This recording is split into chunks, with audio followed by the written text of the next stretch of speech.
A girl witnesses bombs being dropped from the sky onto her village. People are running for their lives, and the girl with her mother is also running to a safe area. Debris falls and crushes her mother. A person's voice calls out to the girl, and she's transported into another world just before flames were about to catch her, mysteriously saving the girl. In the present day, Satoru Mikami thinks back on his life, pondering everything he hasn't accomplished, including still being a virgin. Tamura, his junior, calls out to him and introduces him to his new fiancée, Miho Sawatari. They're having a pleasant talk and are heading towards a restaurant. Suddenly, a random man charges in Tamura's direction with a knife, but Satoru pushes him out of the way and the man stabs Satoru on the street. As blood seeps out from his body, Satoru hears a mysterious voice, announcing the acquisition of a body that doesn't require blood. He continues to obtain abilities as he's thinking about death, including the predator ability after thinking about how he should have screwed more girls. Only Satoru hears this voice, while the surrounding people are in shock at the stabbing. Using the last bits of his strength, Satoru's final wish to Tamura is that he destroys the secret data on his hard drive, nervous that his secret stash of porn will be discovered after death. Satoru wakes up and discovers that he died and has been reincarnated as a slime. With nothing else to do, he eats Hippocutta herbs and collects magic ore. After 3 months, his abilities have completely acclimated to his soul, and now he can sense the presence of the great sage inside him. This sage tells him everything that he needs to know, and whatever he asks him. Satoru recalls that this voice is the same one that he heard when he was stabbed.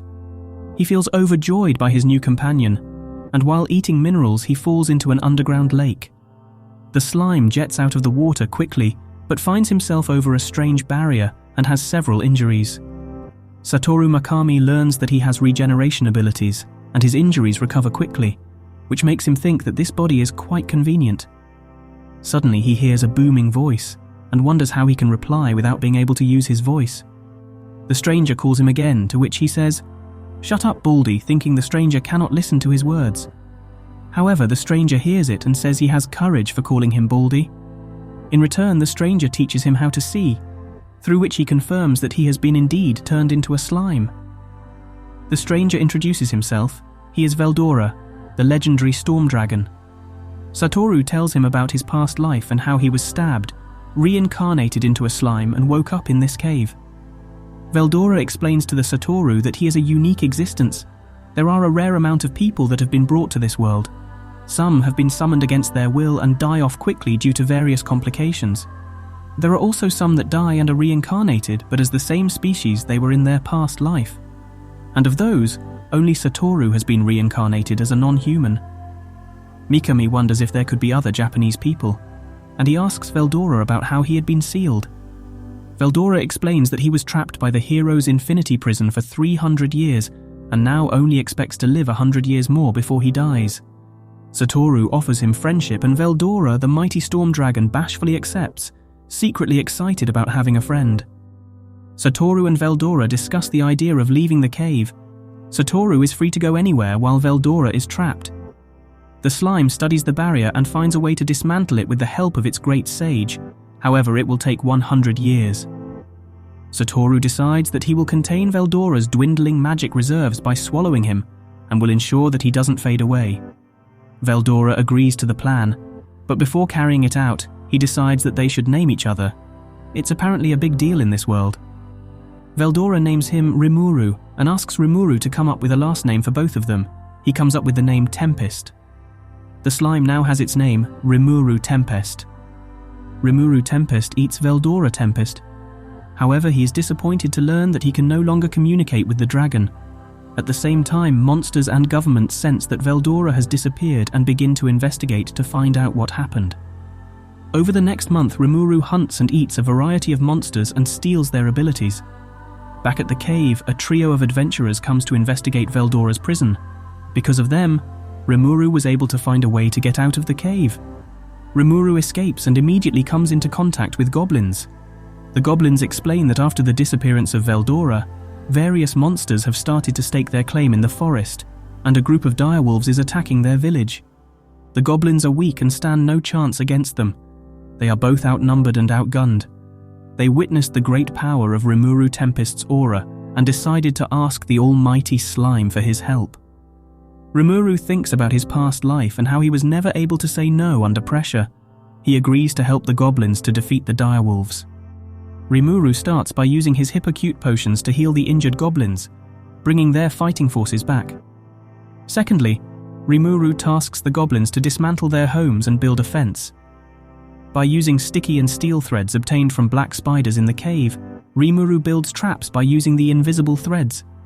The wolves arrive and are caught in Rimuru's traps, allowing the goblins to hit them with their bows and arrows.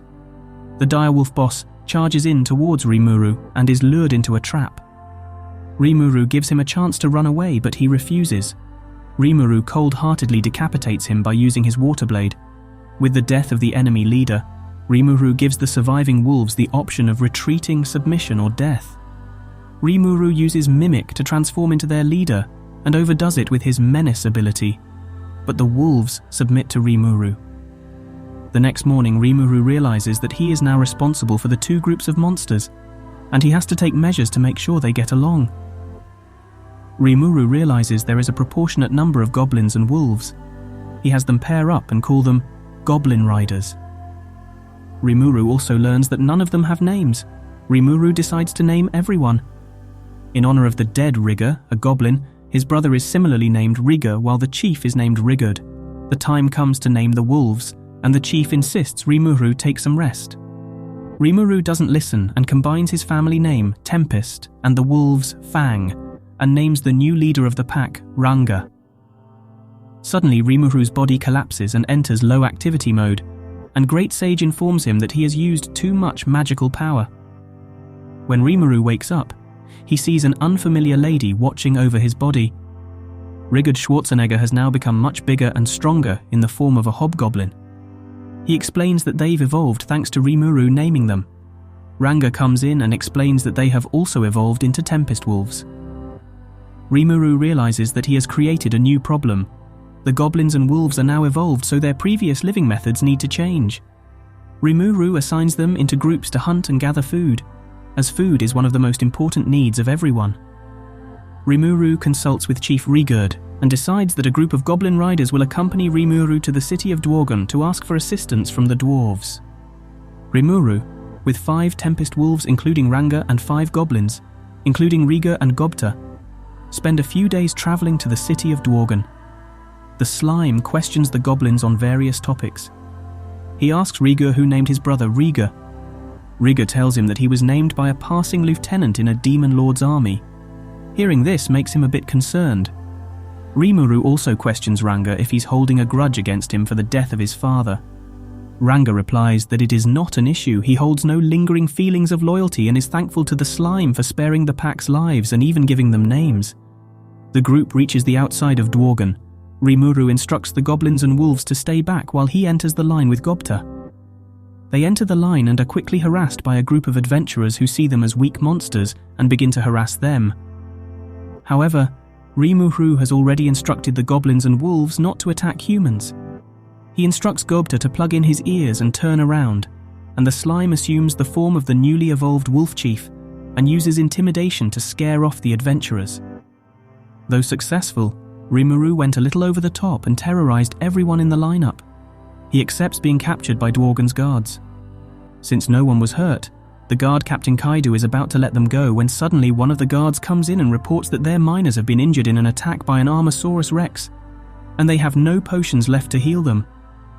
Rimuru jumps in and offers a large amount of healing potion, but Kaido is skeptical. He accepts the potion, and the next day the dwarves are healed and Kaido agrees to the slime's request to take them to the best blacksmith he knows. Kaido takes Rimuru to his brother Kaijin, who turns out to be the boss of the miners that Rimuru healed with his potion. The dwarf is grateful, and he is in the middle of an order for the kingdom. Kaijin is tasked with the impossible request to make 20 magic swords for the kingdom, and because of the Minister Vesta, he has no time and no magic ore to make them. Rimuru remembers his time in the cave and takes out refined ore in the form of a chunk of magisteel. Kaijin is shocked, and the slime requests the one magic sword that took Kaijin months to produce. He eats the sword and uses Great Sage to make 19 copies of it and regurgitates them, therefore completing Kaijin's order for him. The dwarves are in awe, and he explains that in exchange for that, they need an architect to build the village and a craftsman to make clothes and weapons. Kaijin agrees and takes him to a bar staffed entirely by sexy elves to celebrate.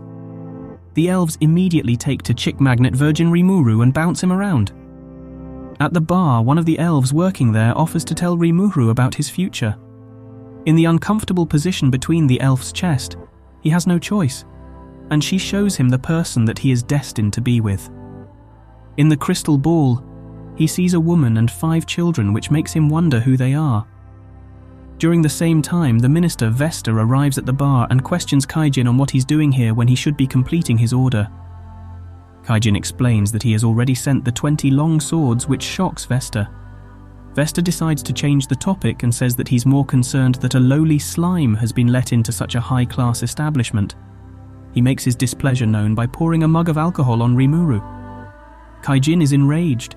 He punches Vesta and knocks him out cold over his disrespectful behavior. Rimuru is concerned that this will cause trouble for the bar and Kaijin. Kaijin asks the slime to take him to their town, and he will act as the artisan he requested. However, Kaijin's brother Kaido arrests them and keeps them in prison until their trial. Inside the prison, Rimuru realizes that he left Sleeping Beauty tied up in the cell. He awakens Gobta and informs him that if he wants to get out, he will have to summon his Tempest Wolf and get himself out. Back at their cell, Kaijin apologizes for his behavior and explains his history with Vesta. He explains that he was a captain of one of the 7 orders of royal knights under King Gazelle, and Vesta was his aide. Unfortunately, the Magisoldier project was assigned to them, but due to Vesta's rush to complete it, the project malfunctioned. Vesta put the blame on Kaijin and he was forced to resign. Since then, Vesta makes unreasonable demands to get him into trouble. Despite that, Kaijin believes that Vesta isn't a bad person, and it will be for the better if Kaijin leaves, which is another reason the dwarf wants to go with Rimuru. The other 3 brothers also want to follow Kaijin under Rimuru's employment. The next day, they are called into court and realize their trial has been rigged. The 5 aren't allowed to speak unless they are spoken to, and their own lawyer confesses that they are guilty. Vesta exaggerates his injuries and collected eyewitness testimony stating that Kaijin and his people attacked him while he was in the middle of a drink. Before the 5 can be sentenced, King Gazelle asks Kaijin if he will return to his ranks, to which Kaijin says no. He says he has promised his loyalty to another master, the great Rimuru. The 4 dwarves and slime are expelled and never allowed to return to the city. Gazelle is now alone with Vesta and questions him if there is anything he would like to say before he is removed from the position of minister. Vesta is shocked to hear this, as Gazelle further reveals that he knew all along that the Magisoldier's failure came because of Vesta, but he did not expose his lie because of his high hopes for him. But now his behavior has gone too far after he blackmailed Vesta. Gazelle also reveals that the healing potions provided by Rimuru were superior to the ones they can create. Because of Vesta, their ties with the powerful slime have been cut off. Vesta is in tears. The king thanks him for his service before he is led out of the court and never to return. His dream of being of use to the king is shattered. The brothers, Kaijin and Kaido, have a heartfelt farewell while the king is looking at them. Gazelle instructs his spy master to apprehend the false lawyer before sending her to spy on Rimuru, acknowledging them as a potential threat, like Veldora. In another area of the country in the kingdom of Blumen's Free Union, Guildmaster Fuse briefs 3 adventurers, Guido, Kaval and Aaron, on the state of the surrounding area. The reports of the trio confirm that the Eastern Empire is not moving on the surrounding areas and that Veldora has disappeared from his prison. Fuse gives the trio 3 days off before sending them on another investigation into the Great Forest of Jura. After their meeting, the 3 are complaining and they are approached by another adventurer named Shizu. She asks them to go with them on their mission, as the forest is on her way.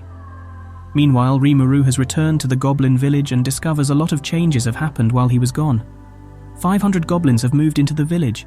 Great Sage informs them that goblins will be wiped out by other stronger monsters that are moving on the village: the ogres, the orcs and the lizard men. Rimuru decides to take them in and name them. He exhausts his energy after naming 500 goblins and passes out.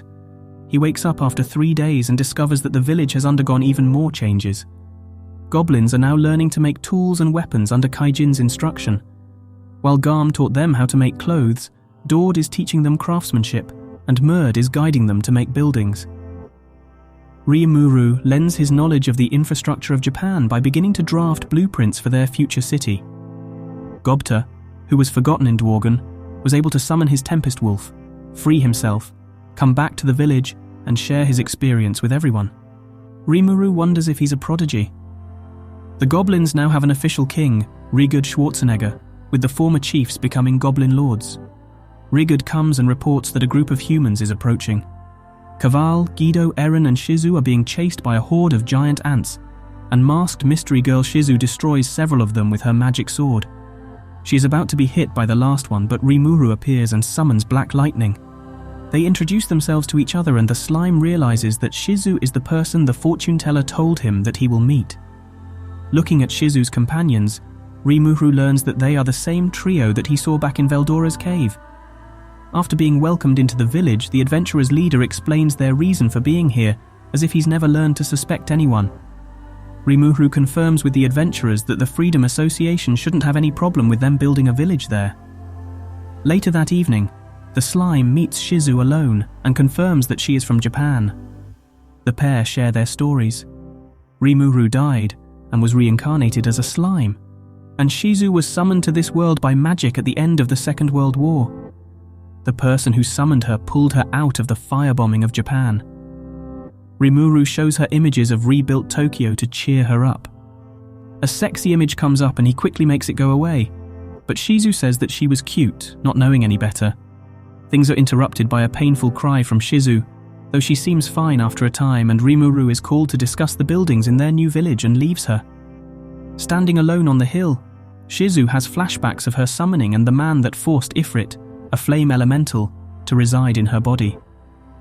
And that brings us to the end of That Time I Got Reincarnated as a Slime Act 1. If you want to find out who summoned Shizu, make sure to like this video, subscribe to Panorama Anime, and comment for Act 2.